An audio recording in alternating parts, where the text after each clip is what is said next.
Asmadacharya Paryantam Vande Guru Paramparam Ishvaro Guratmeti Murti Veda Vivadine Vyomavadhyapta Dehaya Dakshinamurtaye Namaha Sarva Vedanta Siddhanta Gocharam Tamagocharam Govindam Paramanandam Sadgurum Pranatosmyaham.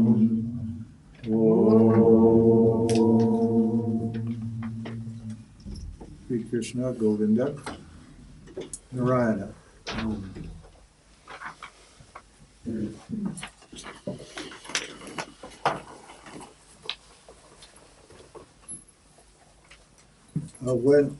So verse 11, verse 10. I was getting to start to that, and we never got to it. But we'll go back to it. When devotion is one-pointed, the devotee only seeks security in the self. So, what is this one-pointed devotion? It means there's no other desire but the desire to be free. So you've eliminated all of the secondary non-essential desires. If you want moksha, worldly security is non-essential desire.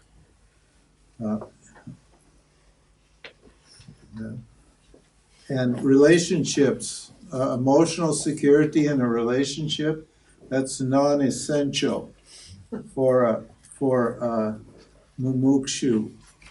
A mumukshu is a person who only wants moksha. A person who wants to be good.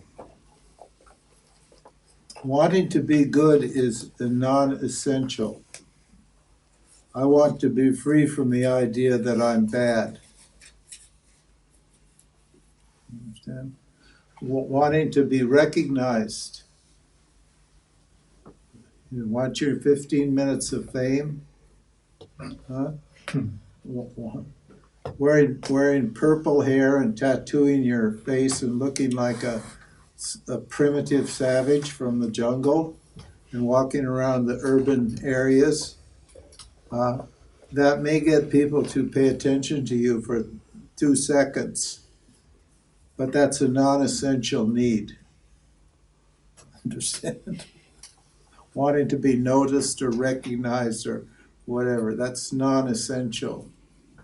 I want to be free from the feeling of that I'm unnoticed, that I'm insignificant and unimportant. Attracting attention. People love to attract attention because they feel, they don't pay enough attention to themselves. So this, a mumukshu is a karma yogi or a jnana yogi that only wants freedom. So once you're clear, in other words, once you have only a single goal, then all the options fall away naturally. The money, sex, power, they become unimportant. They will be pulled. Isvara will be testing you. He'll put little things in your way to try to divert you. Isvara is a tricky force. But if you're clear, you won't go for it. You won't waste your time, because you know you're going to have to come back to Isvara in the long run anyway. So you just say, well, I'm wasting my time getting involved in this, setting up a business, making a family and having kids, all that sort of thing. Understand? And you'll imagine that you can do them both at the same time. This, you're multitasking. I'm a multitasker. I can go for moksha, and I can go for sex. I can go for money. I can do it all. Because I'm a modern person. Yeah, it just means you're real rajasic and you have a lot of desires, and you don't want to let go of anything. You don't have a spirit of renunciation. He said the sign of this non-dual devotee, of this mumukshu, is somebody who has an active spirit of renunciation. He or she's looking to get rid of stuff.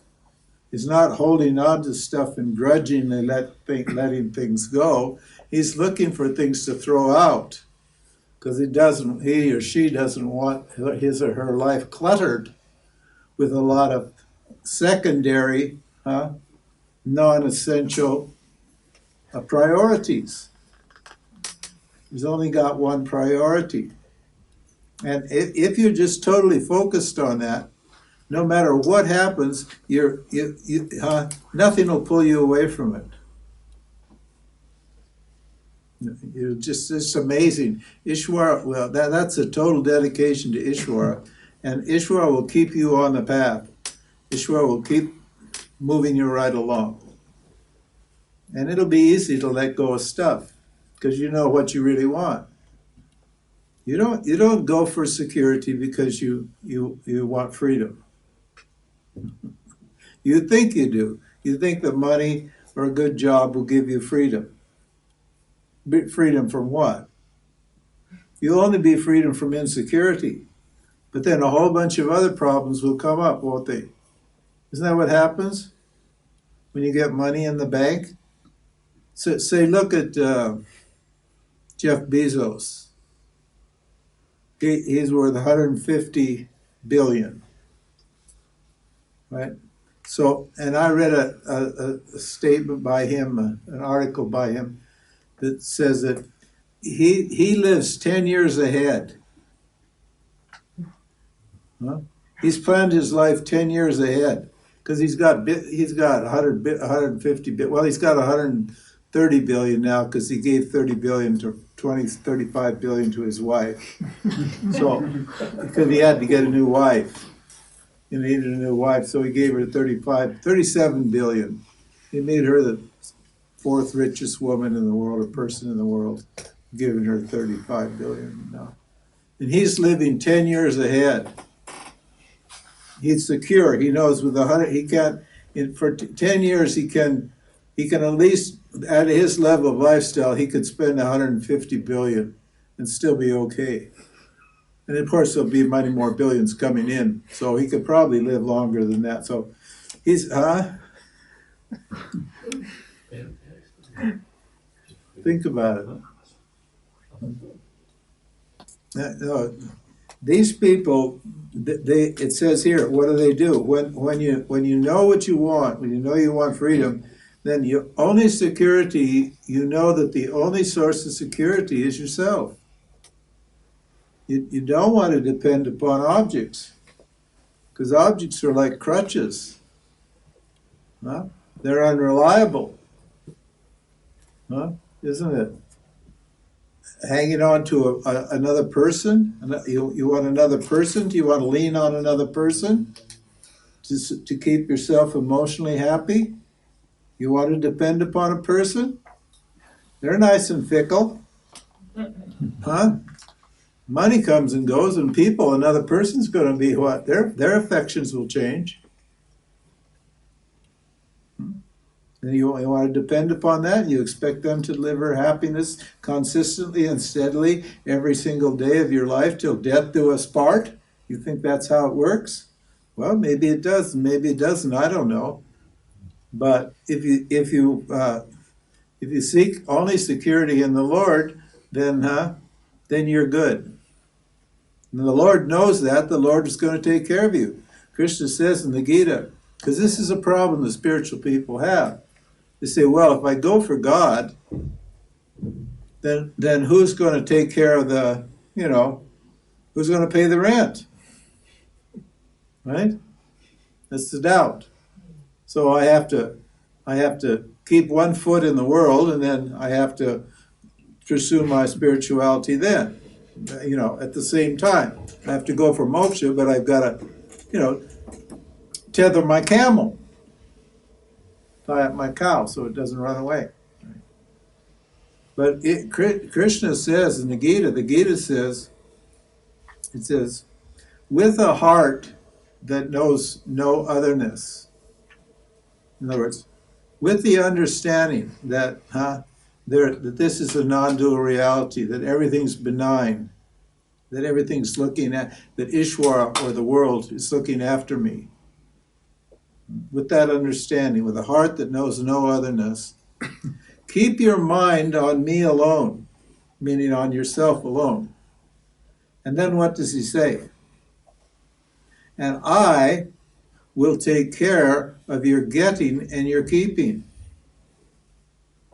In other words, I'll take care of your life, your worldly life.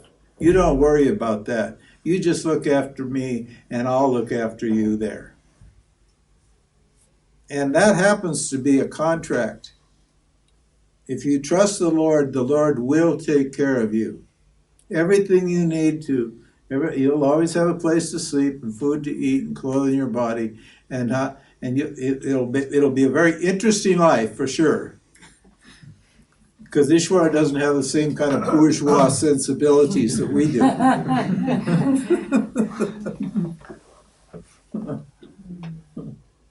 but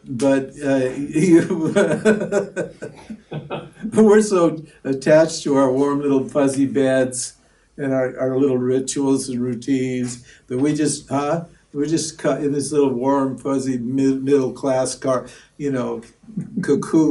all warm and fuzzy, and we want it like that every day because we can't be comfortable outside of our comfort zone.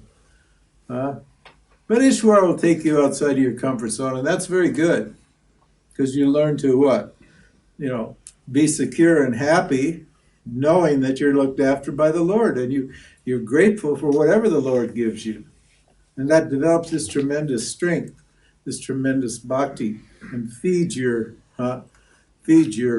desire for moksha. So he's saying, so when you're seeking, that's what he calls a jnani bhakta, not a non-dual bhakta, but a seeker of knowledge, an inquirer. He says that devotee seeks only security in the self. So at that level, when you're at that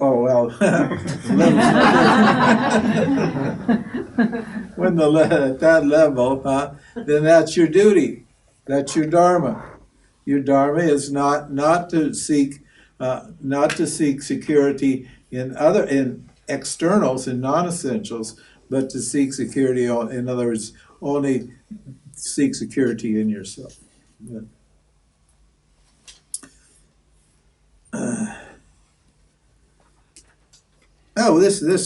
We can go through this. We've covered it somewhat, but we'll talk about this. The 5 stages of devotion. We've already talked about 5 stages, but he presents it in a little different way here. And stage 1 is called Sakama Bhakti. It's praying for stuff. That's a stage 1. Yeah. That's what I said with spiritual materialism. You want to get the edge. See, everybody's out there praying for stuff, right? Everybody wants a beautiful companion and lots of money in the bank and a good job, all that. Everybody wants the same stuff. And so to get the edge, the spiritual people include Ishvara because they know Ishvara's the one that delivers the stuff, so they want to get on Ishvara's good side. So they worship Ishvara and ask Ishvara for the stuff. Now that's pretty cynical, isn't it? I mean, come on, that's pretty chintzy. But at the same time, it's good, isn't it? Because at least you're acknowledging where the stuff comes from.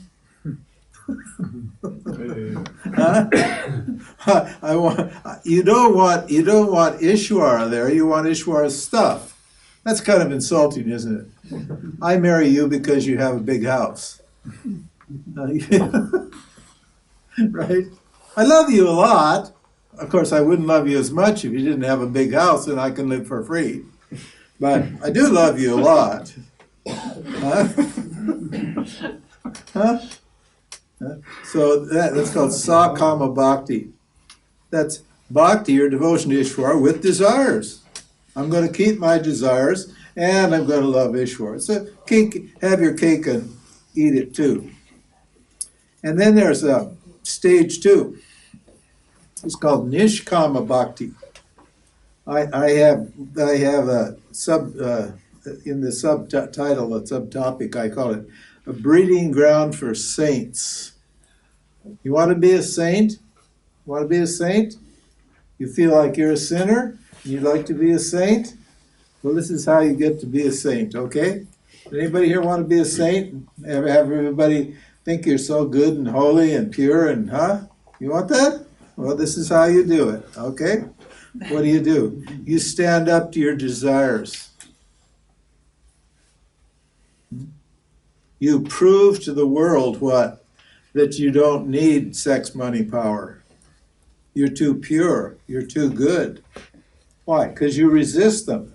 You do like St. Francis. What did St. Francis do? He was a big cheese.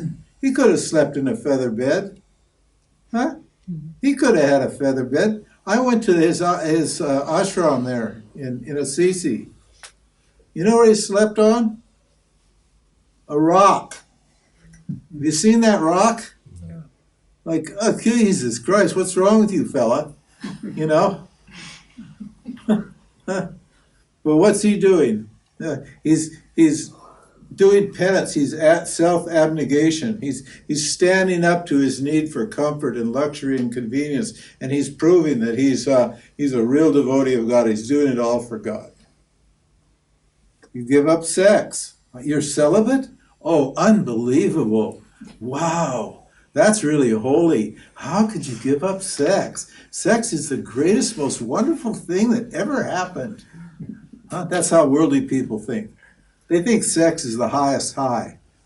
It's sort of sad, really, you know. So they've got sex would have been, oh, you gave up sex? You can do it without sex? You must be a saint. Well, I didn't want to say that, but...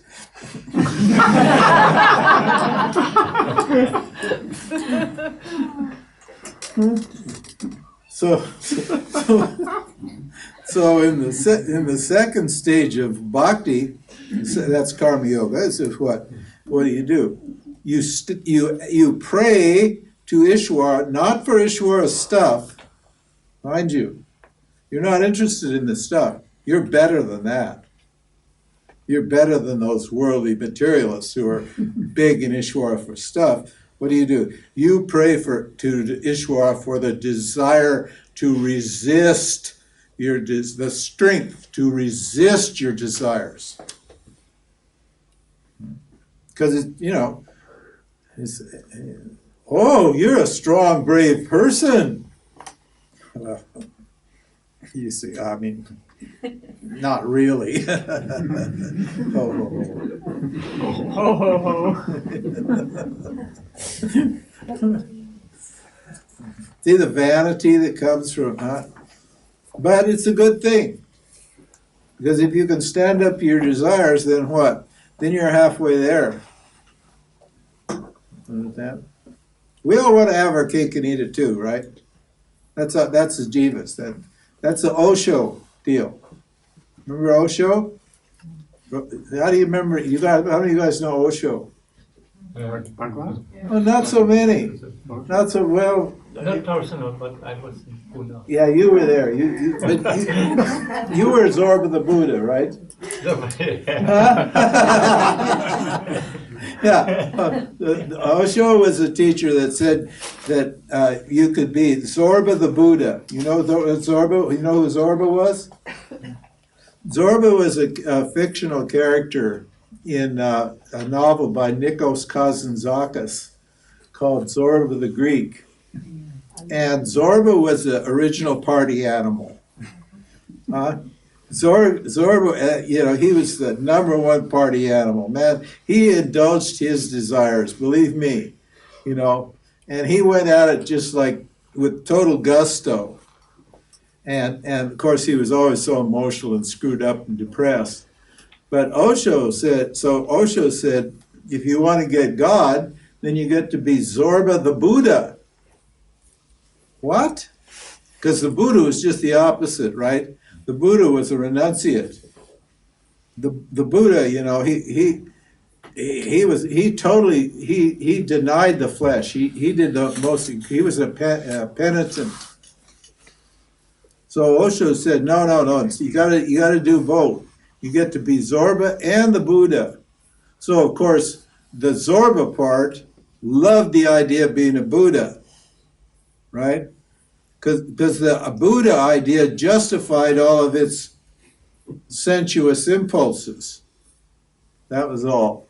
So Osho became incredibly popular. There were hundreds of thousands of people followed him because, as one the women I met, I asked many. I met hundreds of them over the years, and I always asked them, well, what did Osho do for you? He said, well, he gave us permission to do what our parents said we couldn't do and what shouldn't do. In other words, indulge yourself. Because your parents said, no, you got to get a job and go to work and be a good little person and, collect money and do all this stuff. And you shouldn't waste your time chasing all those lower impulses. And Osho said, yeah, you can do both. You can have your cake and you can eat it too. And of course, millions of people they loved that idea. But the fact is, you can't. You can't have your cake and eat it too. You got to, if you're going to succeed in this, you got to want one thing and you got to go for it and be consistent and hang in there till you understand what it is. That's all. That's what he's saying. So these people, they know that principle and they're not trying to fool themselves by pretending they're spiritual. Understand? That doesn't mean you have to deny. It means you have to what? As Swamiji said, you have to sin intelligently. Yeah. To sin intelligently. What? They're pretty clever, huh? First time I heard that, I was flying with Swamiji and another devotee. This was back in the days of the sexual revolution. And of course, everybody was, sex and spirituality was a big issue then. Osho solved it. He just said you can have them both. And there was a woman with me, and we got off the plane in Guam. We were flying to Hong Kong, and the plane had to refuel in Guam. It's an island in the Pacific Ocean. And we had to refuel, and we all got off. So, we went and sat in the lounge, the airport. It was a small airport. And with Swami, he always had satsang. He didn't make small talk. So there was only me and him and her, and she asked him, she said, well, Swami, because she was considering going to into Vedanta. She eventually ended up with Swami Dayananda and became one of his number one disciples. And she still is a great teacher of Vedanta now. She teaches traditional Vedanta. But she was worried about the sex thing because everybody was into sex in those days. And so she asked him, well, what about sex? If I'm going to commit myself to Vedanta, what about sex? And of course, because he's a sannyasi and he never had sex. See, my teachers never had sex with women. They never had any of them. None of my teachers ever touched a woman. I know, I understand, it's hard to understand, but if you go to India, it's a whole different ballgame system. And so, of course, she's expecting, because he's a sannyasi, that he's going to say, no, you can't get moksha unless you're celibate. And he says, he said, no, you should sin intelligently. That means what? Don't repress your desires and don't indulge them. As you repress them, you create a huge subconscious tension. And if you indulge them, you create vasanas, which can cause huge subconscious disturbance. So he said you should be intelligent about it. And I'll throw the dog a bone once in a while when it's hungry. Don't feed it a lot of bones, but give it a bone once in a while. Let it chew on it a little bit, and give it a little bit of enjoyment, and then stop it. Calm down and stand up in your own strength, right? So forth and so on. The Buddha also had that teaching. After he denied all of his impulses for so long, he finally came up with what that was called the Madhyamika. That means the middle way. He says, don't do too much either way. Don't deny too much and don't indulge too much. But he said, narrow is the path to truth. Narrow as a razor's edge. You can easily fall off it. But that doesn't mean you don't get to be a human being and keep on going either. That doesn't mean you. So that's the idea here. Stage 4. Oh, stage 3. We talked about that. Then your personal deity. If you can get into it, it's a great practice, but you needn't do it if you can do karma yoga. And 4, worship of everything. What's that? That's called Visvat svarupa. Worship everything as the self. And that includes what? Not just the good stuff, but the bad stuff. That's stage 4. And when you can worship everything, the good parts of yourself and the bad parts of yourself equally, then what do? You get the fruit of your devotion. You get non-dual devotion. How? Through Jnana-Yoga, through Vedanta. You discover what? That there is only one reality. Its nature is love, and I am it. So.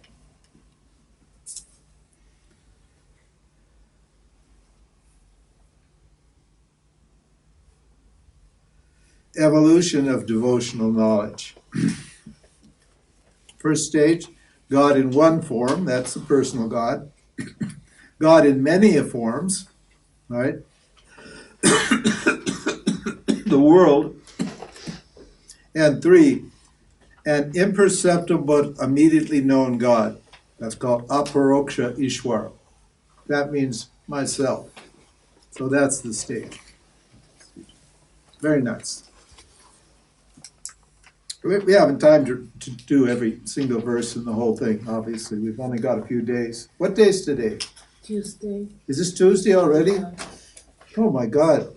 Then we only got 2 more days, right? 2.5. Jeez. Seems like time flies when you're having fun, doesn't it? No? And no skipping. Okay, we know about no skipping. We've already covered that. 11.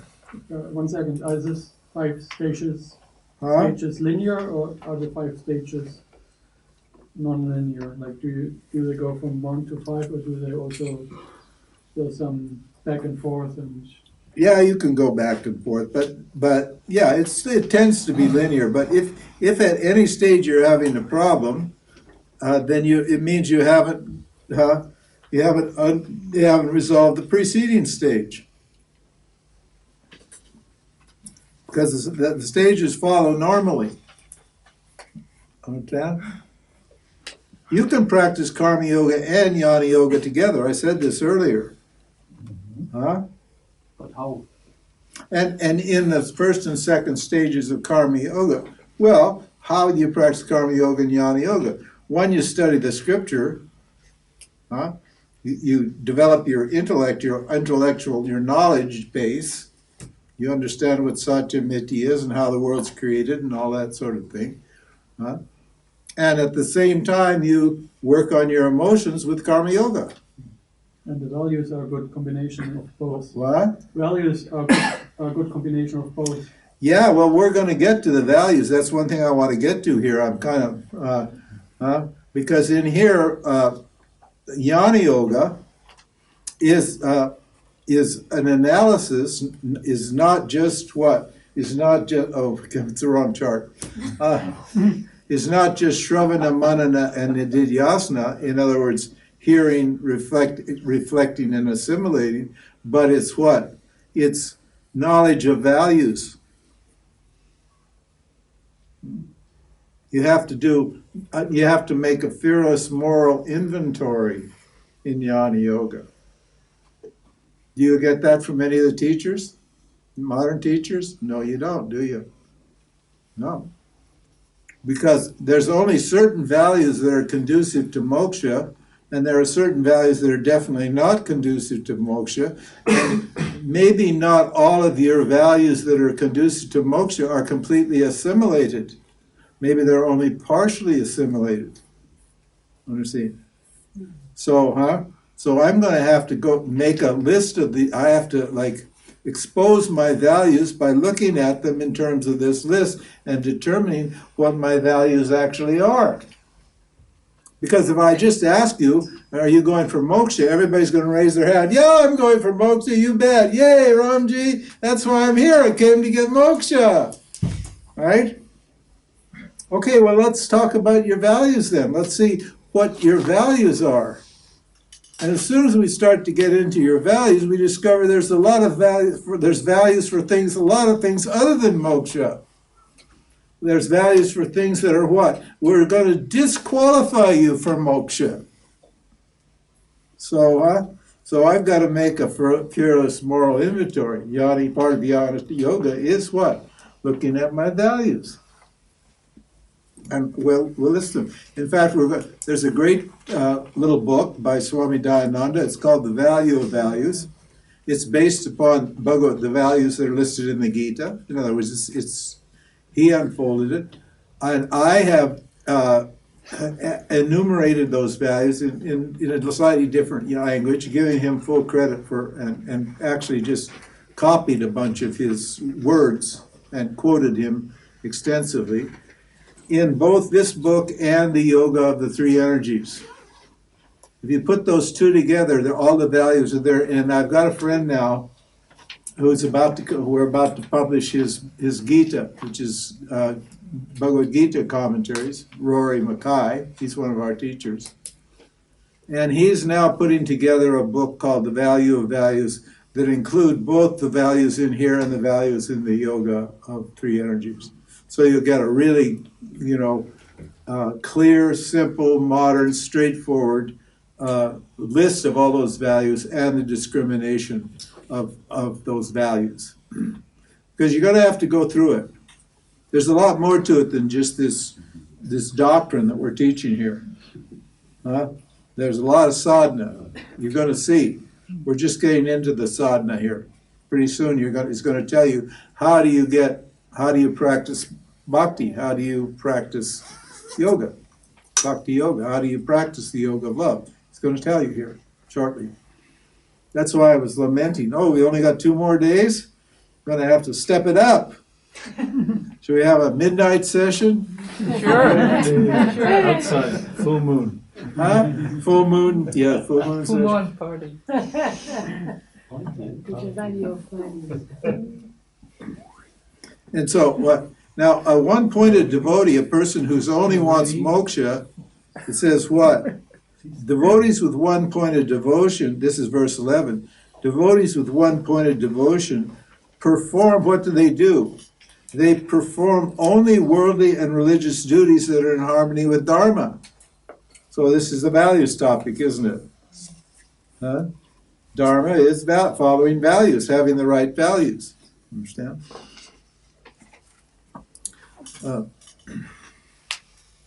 And okay, so then the question comes up next: should a person who has non-dual love, in other words, these non-dual devotees who have non-dual love, these free people, are they beyond Dharma? Do they have to follow Dharma? Of course I do. No, they don't. They do it naturally. No, they don't. But they do it naturally. Yeah, that's right. But we got both the right answer and the wrong answers. So we have to sort out which is the right answers and which is the wrong answers, and why. That's Vedanta. Which is the right answer, which is the wrong answer, why this is the wrong answer, why this is the right answer. As a matter of fact, they do follow Dharma. As a right? matter of fact, Yeah. but they don't have to follow Dharma, do they? Huh? They don't have to follow the moral code, Is there fruit? because if they have to follow the moral code, then are they free?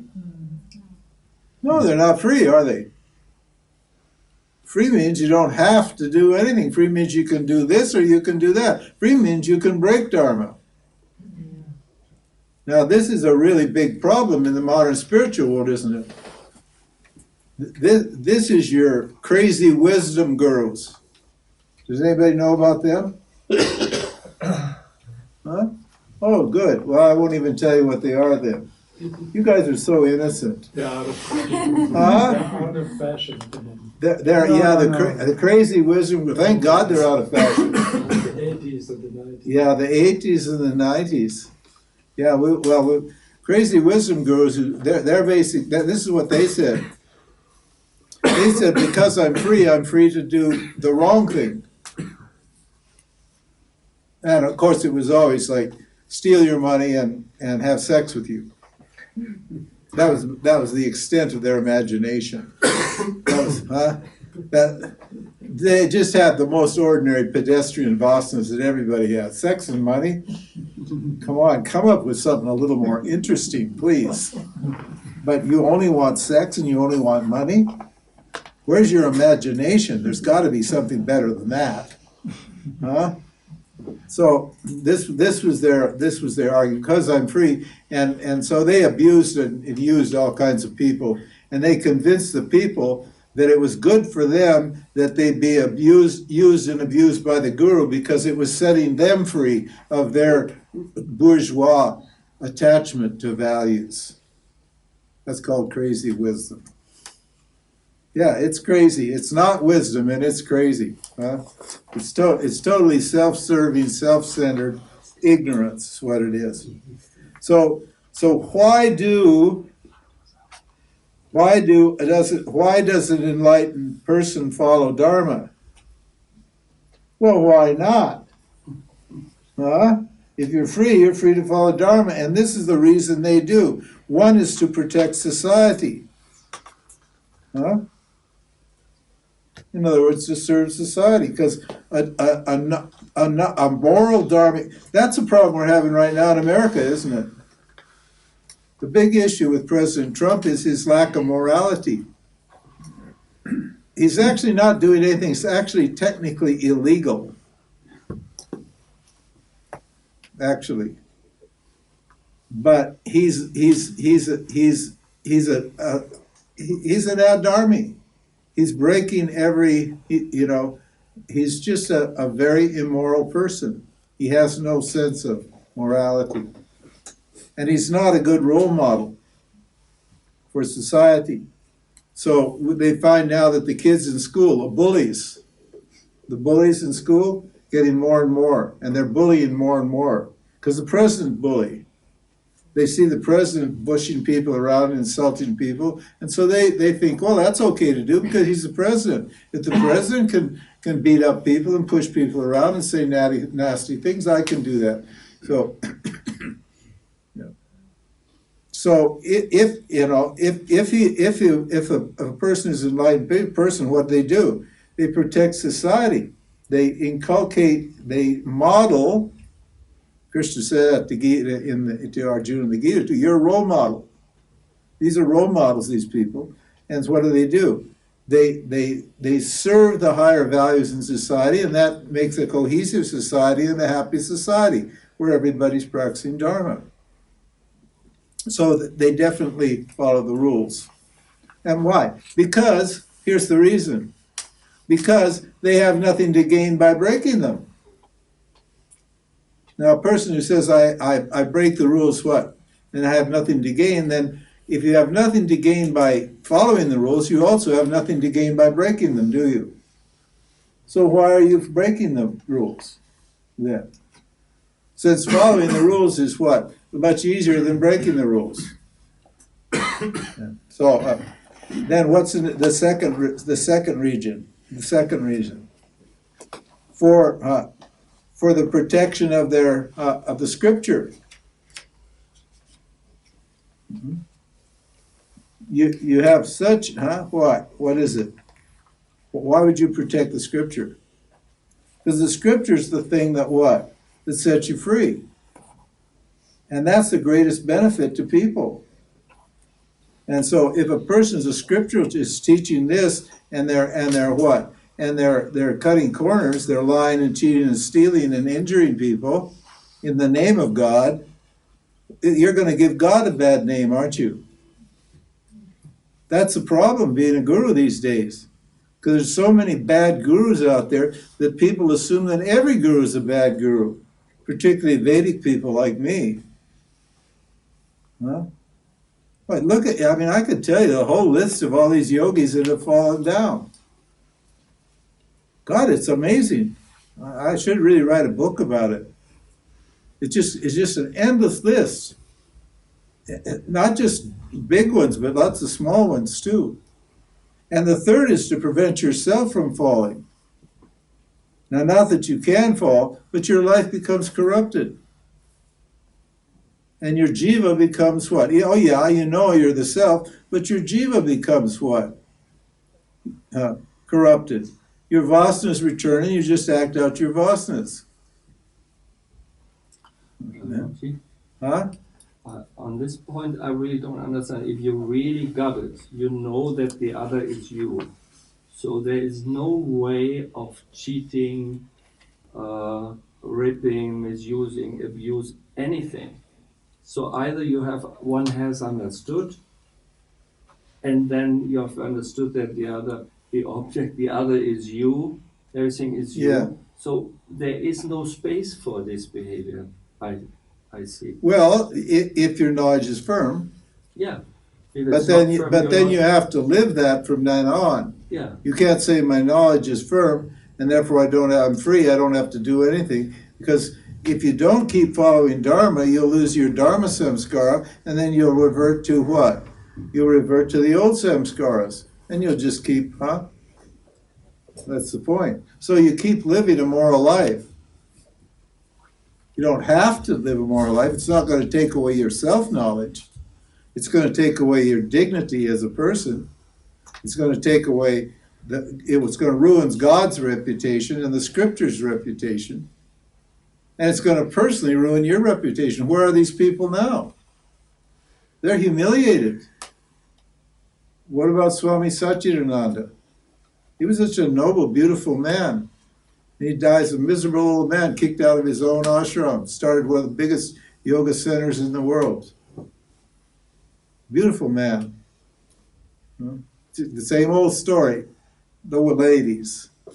Amrit Desai, etc., etc., etc. Osho. Down the train. This a whole Andrew Cohen. Where are they now? They're all sad, pathetic old people, living unhappy, unfulfilled lives. Why?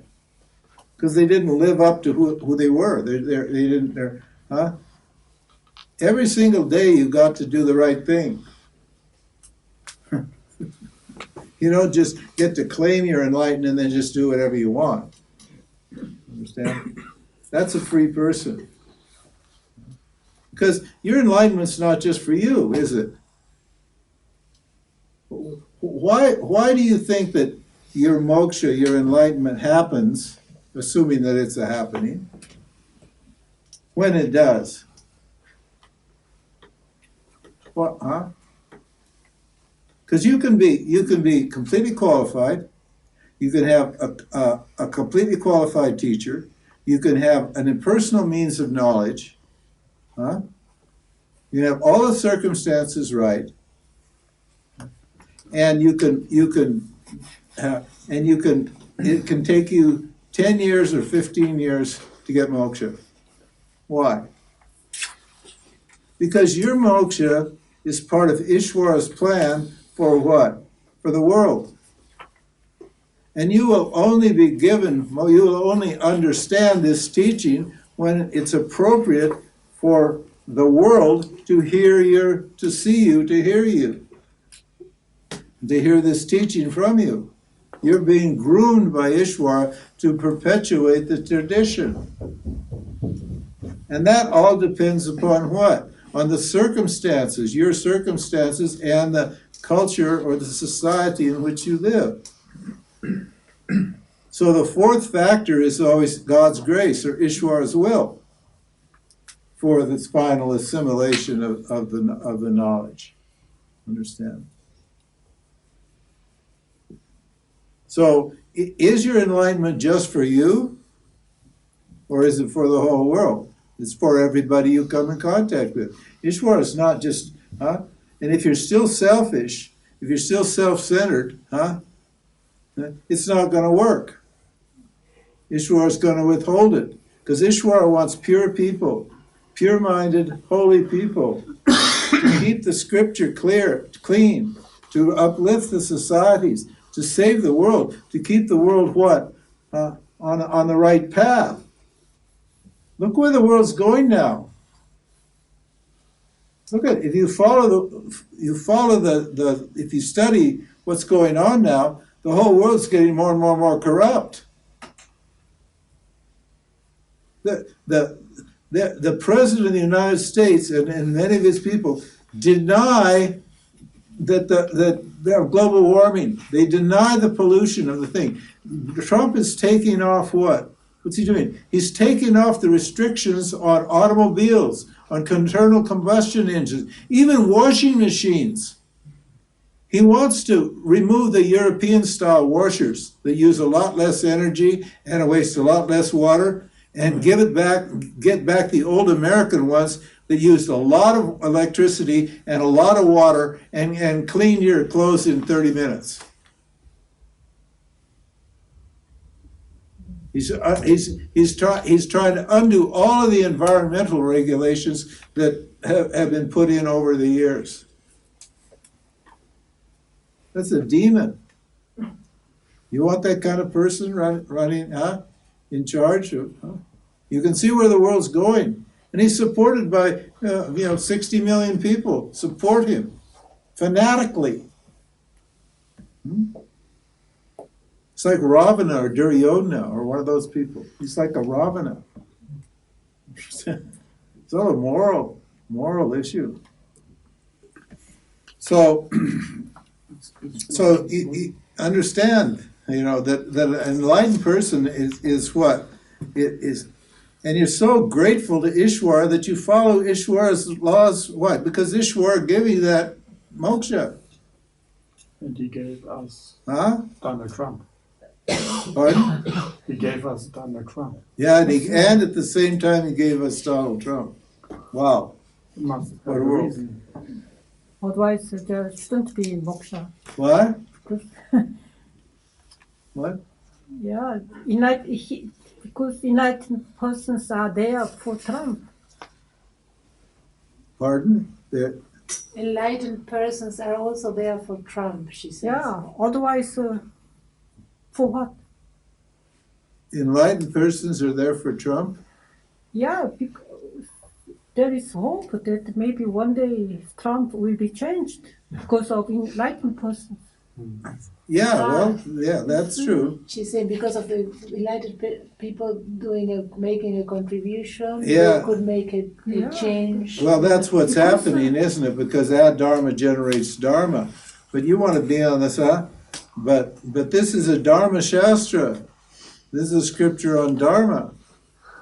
Right? So we're on the side of the Dharma. We want to do what's right. We want to make the society beautiful and holy and pure and clean. It's Isvara's plan. Yeah. Yeah. Donald Trump is the power for the alternative. Pardon? Donald Trump is the power for all the other powers. Yeah, he's a symbol of the Dharma. Understand? Like the Gita. Like in the Gita, just like in the Gita. So he says here, firmly commit yourself to maintaining an ethical code even after your devotion to Isvara is firm. Okay? Because, why does he say, why should you do that? Because as long as the notion of doership is present, there is danger of a fall.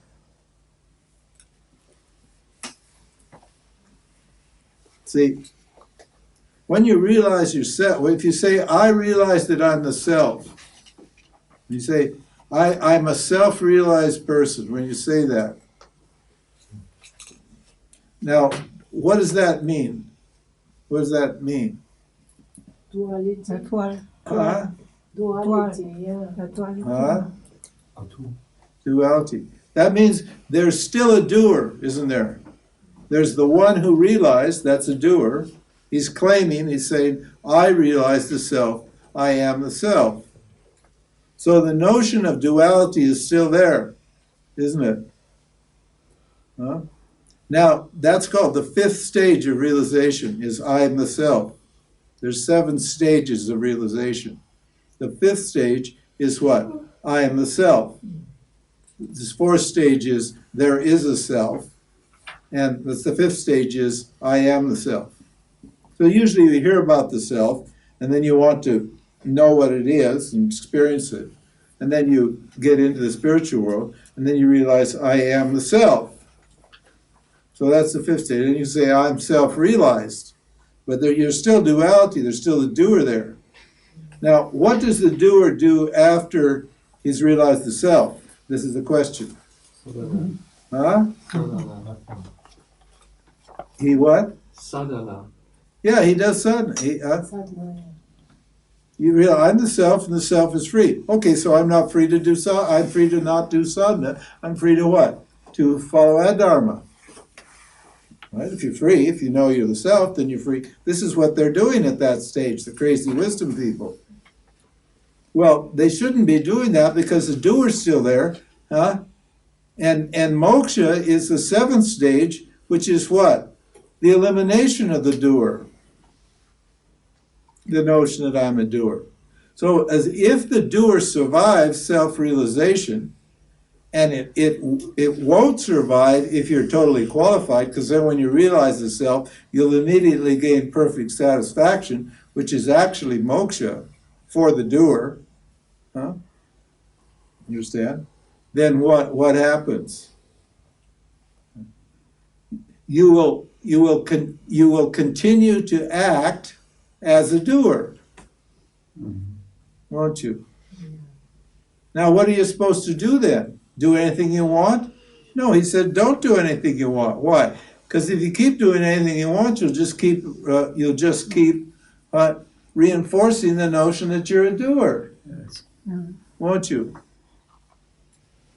So what should you do? You need to remove the sense of doership. And how do you do that? You keep doing your sadhana, and it removes those what? Those obstacles that what? That are keeping you as doing. In other words, they're called pratibandhikas or deep samskaras, mostly desires, mostly patterns of behavior that you learned when you were a child and that you never were exposed by your sadhana. Subconscious, unconscious patterns that were never exposed by the teaching or the sadhana. And those what cause you problems after you're 100% convinced you're the self. So to get rid of those problems, you have to keep doing it. That's called nididhyasana. Before it's called karma yoga and Jnana-Yoga. Afterwards it's called nididhyasana. But nididhyasana is just requalifying. In other words, doing karma yoga and Jnana-Yoga and bhakti yoga and meditation and doing all your spiritual work just like you did before. In other words, before enlightenment, I chopped wood and carried water. After enlightenment, I chopped wood and carried water. You just continue on. You do your sadhana. That's all. You don't have a special status, because you realize yourself. All you've done is removed ignorance, but you haven't changed the person. The person is still there, and the person still has these problems. So what? Now I've got to, with the knowledge, I have to clear out those problems. It's much easier to clear out the problems when you know you're the self than before you do know out yourself. So that process can proceed because you have that confidence that I am the self. At the same time, you acknowledge the mithya part of yourself, the part that is what? Still producing problems for you and the world. If you're producing problems for yourself, in other words, obstacles, anger, desire, and those sorts of things are still in you, it's going to leak out and affect other people, isn't it? So what do? You just continue on until that sense that I'm doing disappears. And there's no reason to do, because the vasanas, the samskaras, the deep tendencies have been what? Have been effaced by your sadhana. Yoga, chitta, vritti, nirodha. You've removed or eroded those what? Those chitta vrittis that are disturbing you, your mind. They don't disturb the self, they disturb your mind. But moksha is freedom from, freedom for the mind. But the mind should merge into the self. It should become pure like the self. Well, it's not going to become pure unless you purify it. So you purify it after self-realization. Understand? So that's the idea here. And that prevents enlightenment sickness. Enlightenment sickness is co-opting the enlightenment and saying that I, the jiva, am enlightened. That I am the self. Well, the jiva is the jiva, the self the self, and you have to understand in what sense the jiva is the self and what sense it isn't the self. Understand? So, yes, Thomas. Yeah. I have a question. I hope it fits in. You said somewhere, somehow, Dharma trumps moksha. Dharma trumps moksha, yeah. Because we're talking about Trump and Yeah. I can remember. Dharma is more important than moksha. Yeah. Now, what I meant by that was that a person who says they're enlightened but doesn't behave in a dharmic fashion, who doesn't follow Dharma, right? What good is his moksha? Huh? Makes sense. All right. Okay.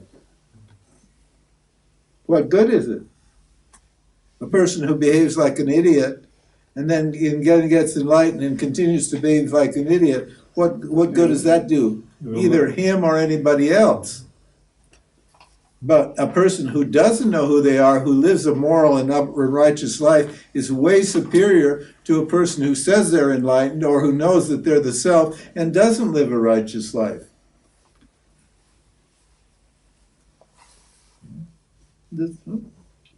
Yeah, you bet. So, give me a normal, honest, everyday person who lives an honest life and follows, is a moral, decent person, to one of these spiritual people who talks a big enlightenment story, and yet behind the scenes is cutting all kinds of corners, breaking the rules and so forth and so on, and saying they're hypocrites, right? So those people. And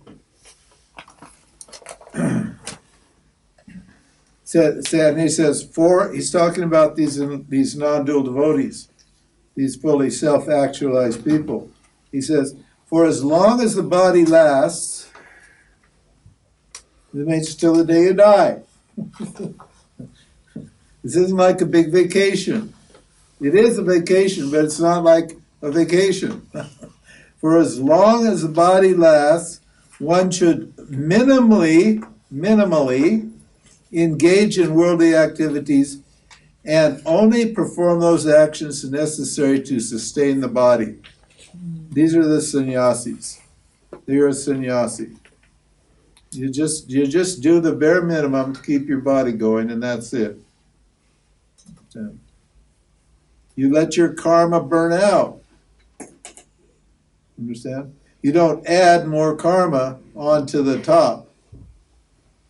Why? Because you have nothing to gain by adding karma, do you? Huh? Understand? That you're a renunciate. Once you understand this, you don't take up new activities. Now in Karma Yoga, you renounce what? The results of the actions, but a sannyasi renounces activities himself. It's a karma sannyas. There's karma sannyas, there's jnana karma sannyas, and there's karma yoga, which is renunciation of the fruits, karma pala sannyas. Karma sannyas is what? I renounce activities. Jnana karma sannyas is I renounce the doer with knowledge of what that I'm the self. So I understand I'm not the doer, and I don't identify as the doer. Yeah. If that happens, then automatically you're a karma sannyas because your activities are reduced to the bare minimum. That's what he's saying here. He said there are certain bare things. You know, you brush your teeth, you eat, you feed your body, and you take a poop when you need to take a poop, and you know, that's if I take a walk, do a little exercise and that sort of thing, and you just maintain a simple minimal lifestyle, right? Because you're on the way out.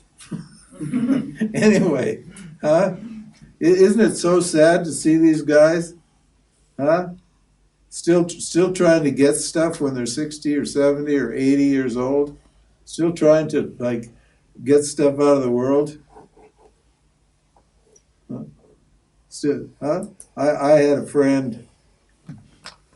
She was a night nurse in London in an old folks' home. I know you've heard this story before.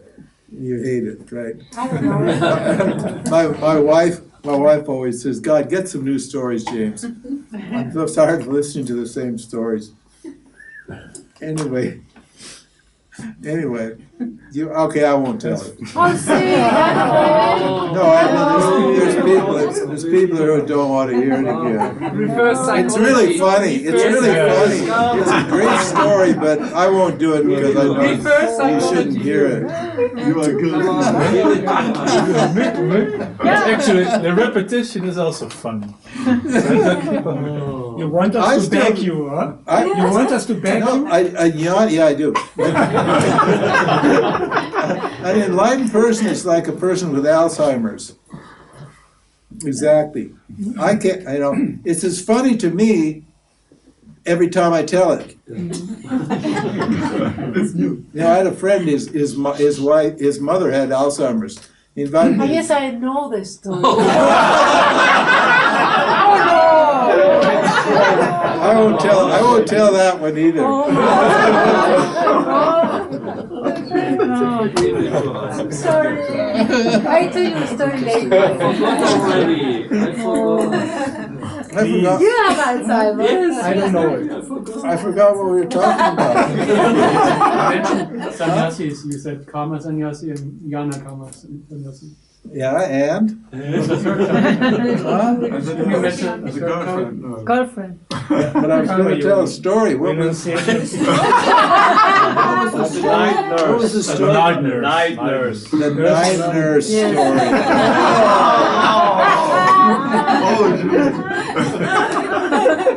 Okay, here it is.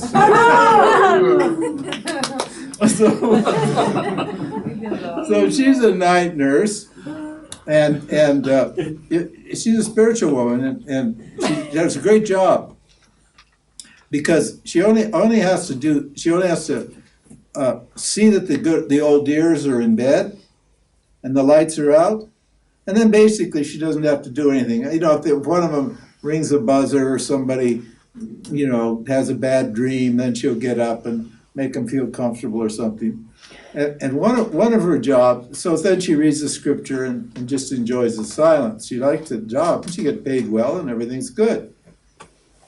So one of the duties is to pat down the bed of the old lady, the old men and the old ladies, because they're incontinent and they pee the bed, and yet they don't want them sleeping in their own pee all night. So after they're asleep, she'll go down and she'll pat the bed a little bit, right? See if it's wet. And if it's wet, then she'll roll them over. They can actually make the bed and put on a new sheet when you're in it. They roll it on one side, take the sheet, then roll it on the other side, put the sheet like that. It's like that. So there's this woman, and she's 92. and she's asleep. And my friend reaches under the covers and she's patting the bed, and she accidentally touches her on the butt. And the woman wakes up and says, "Leave off, John!"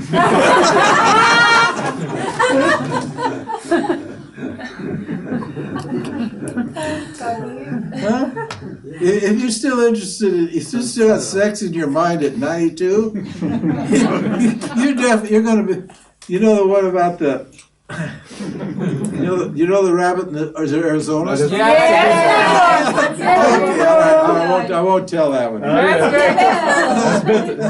That's story. That's a really funny story. But no, we got to get serious here. We're talking text. Just to come back tomorrow. Tomorrow you can get that one. So that means what? Live a simple life. That's all. Maybe you can publish a storybook. Huh? Yeah, it's a storybook. Spiritual jokes.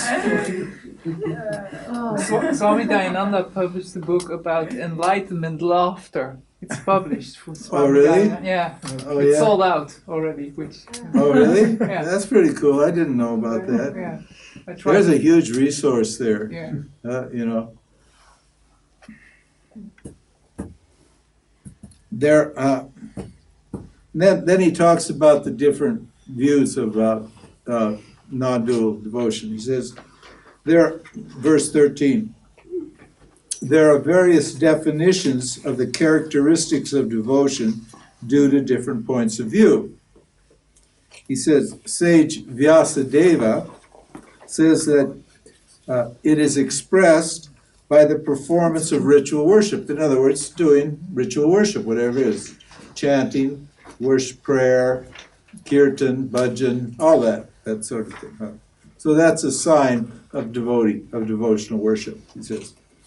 Satsang, number 17, spiritual discussion.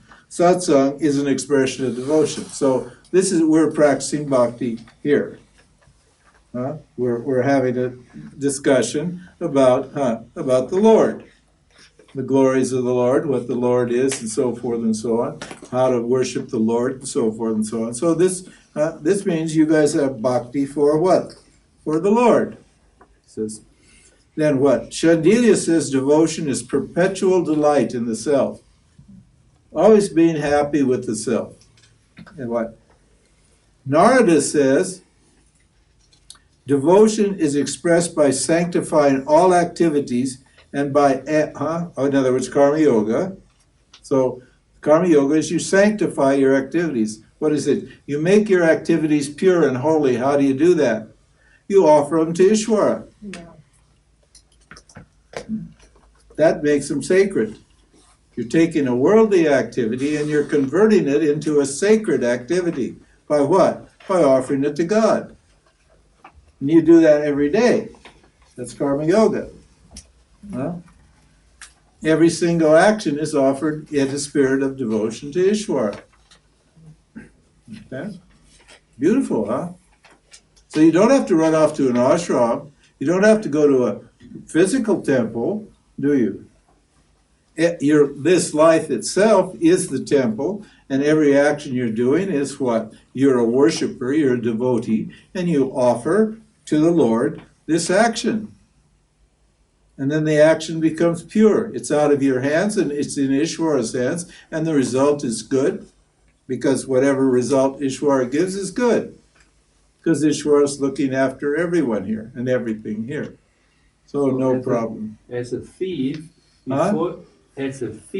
before you go on to stealing something, you do your puja, Yeah, you do your ritual, yeah.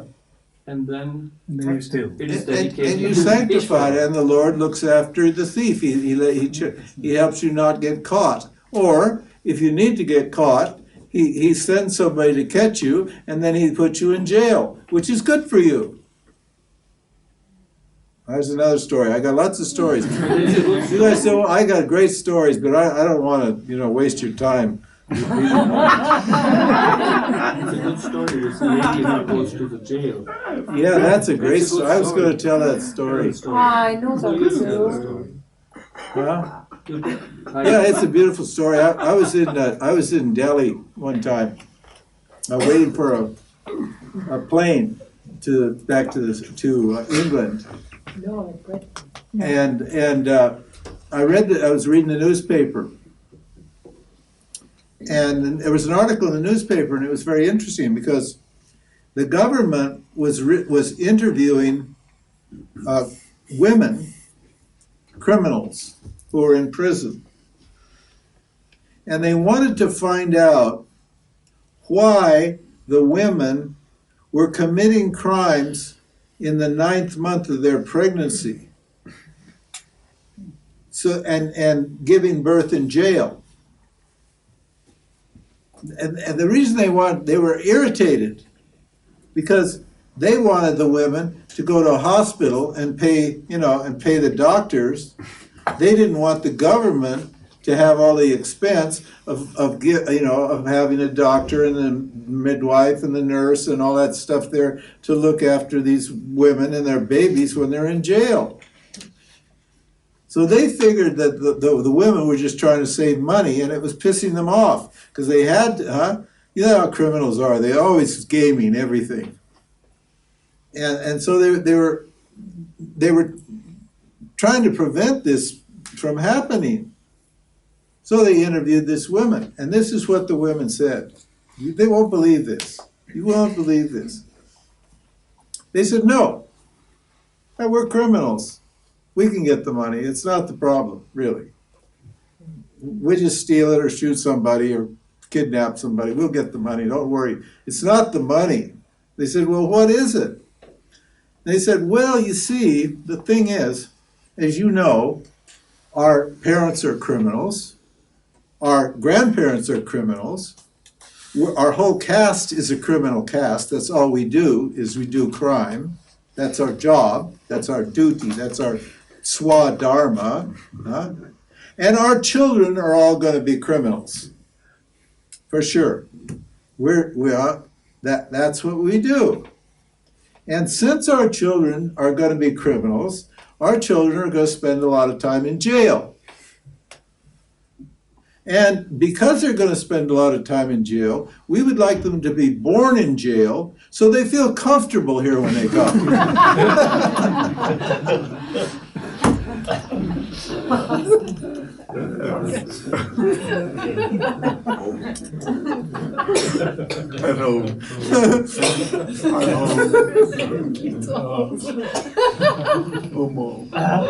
That's Dharma. They're doing their Dharma.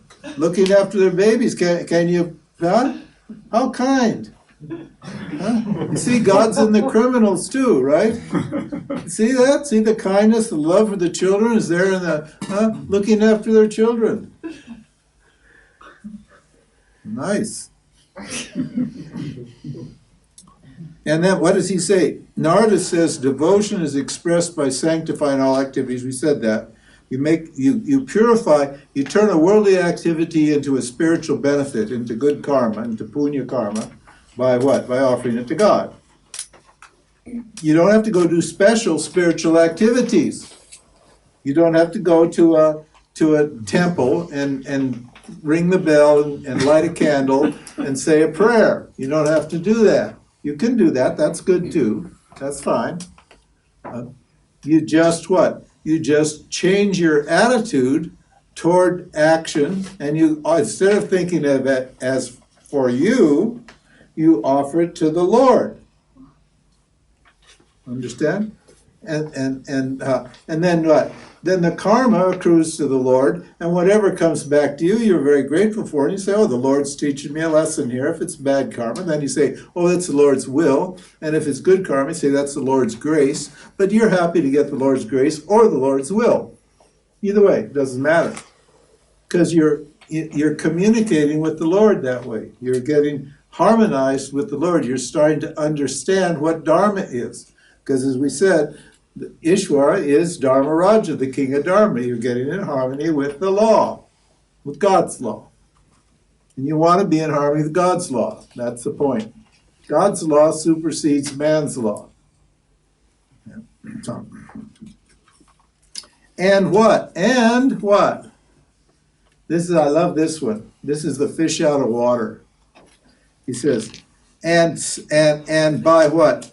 Intense anguish upon forgetting the beloved. Beloved means the Lord. If you forget yourself even for a minute, a devotee, a non-dual devotee, what will he feel like? Like a fish out of water. He'll be gasping for air. He'll feel miserable. Intensely tense anguish. Because there's so much joy in what? In loving God. That 1 second, one thought away from God is painful for that person.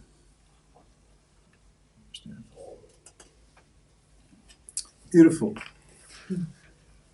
And then what does Narada say?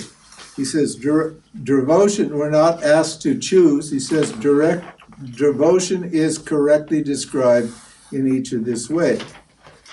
And then he discusses the gopis of Vraja. So it's a lovely story. The story, have you read the Srimad Bhagavatam? The stories of Krishna? They probably have it here. I'm sure they have it. It's the Bible of the devotees. It's the Bhagavad Gita of the devotees. It's called the Bible of the Bhaktas. And it's the stories or the Leelas of Krishna, which are Puranic stories which explain Vedanta in the form of these Puranic tales. Beautiful stories. We're not going to take those up. No. Because I want to get to the values issues and other issues, and we've only got 2 days left, I think, huh? Yep. Yeah. You can always jump to the values. Pardon? You can always skip and jump to the values. Jump. No, I don't want to jump. I want to. Oh, yeah, excellent. No, because then he says, even in the case of the gopis, I won't tell you the whole story because it's so beautiful, you can get lost in it.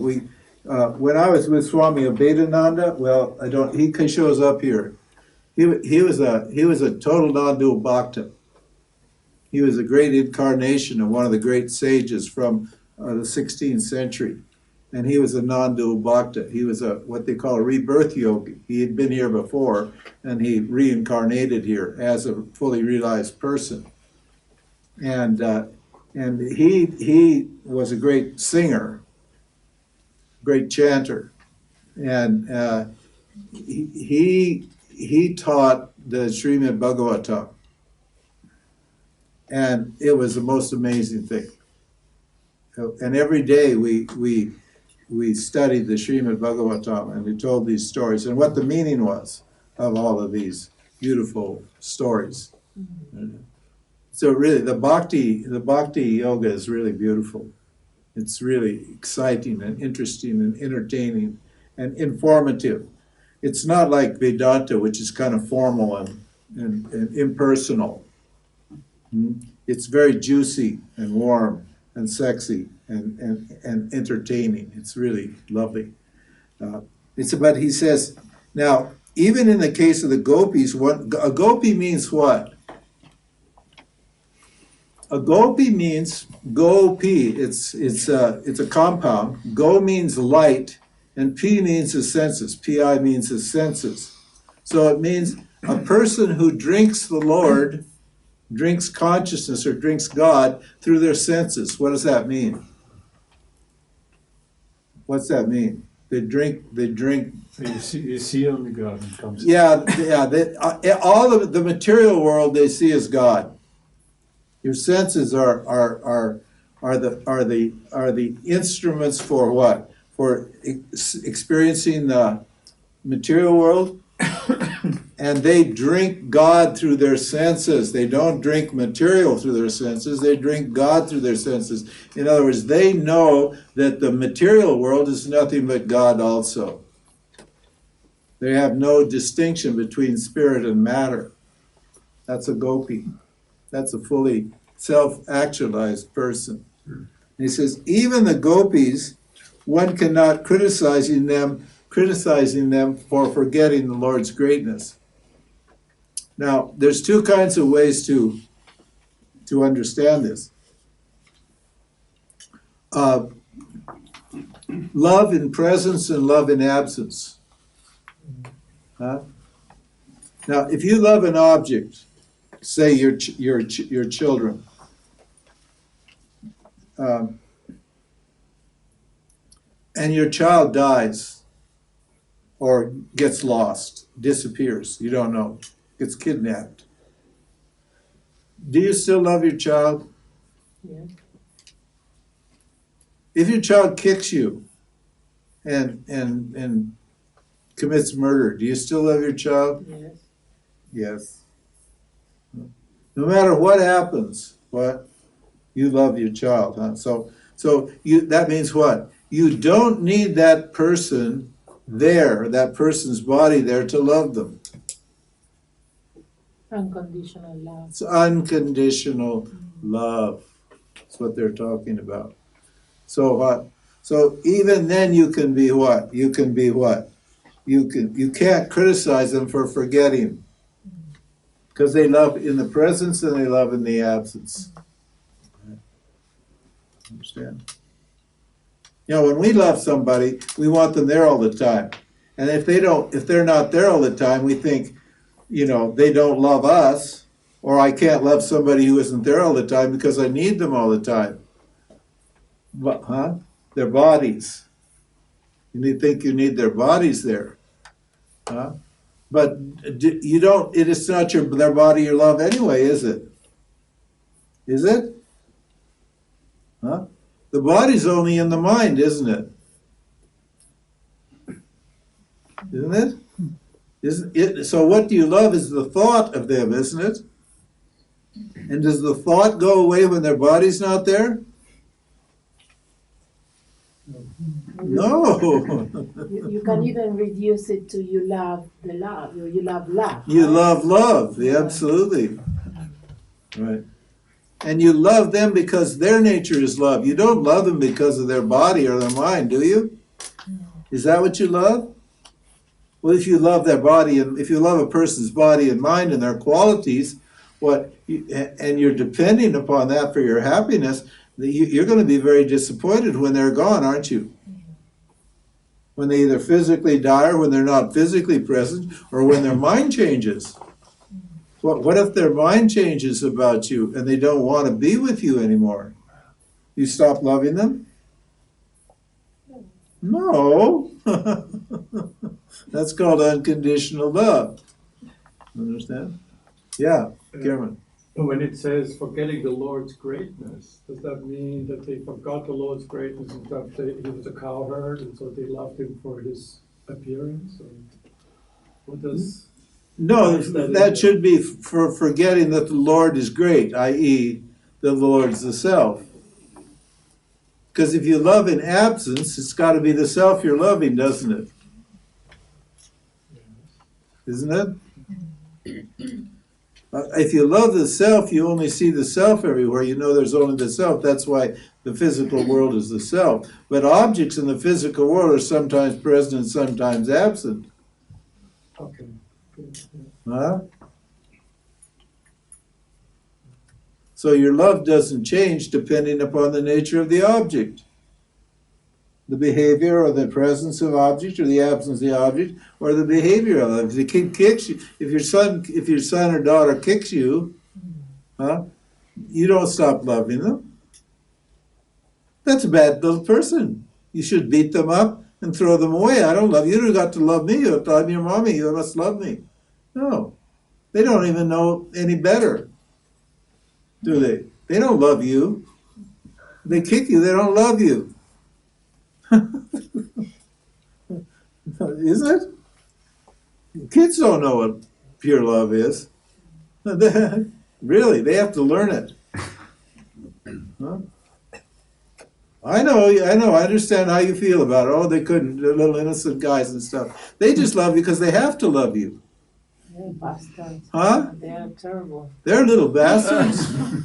They're full of likes and dislikes, and they love you when you give them what they want, and they hate your guts when you don't give them what they want. They don't care about you. They have no idea who you are. Huh? For you, for them, you're just what? You're just the one that feeds them and gives them what they want. What do they know about what you think or what you feel?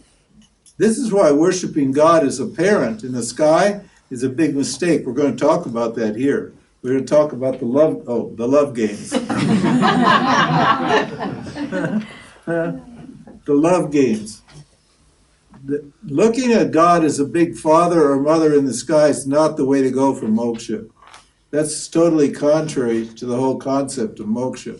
And we'll explain why when we'll get to the love games. They don't know.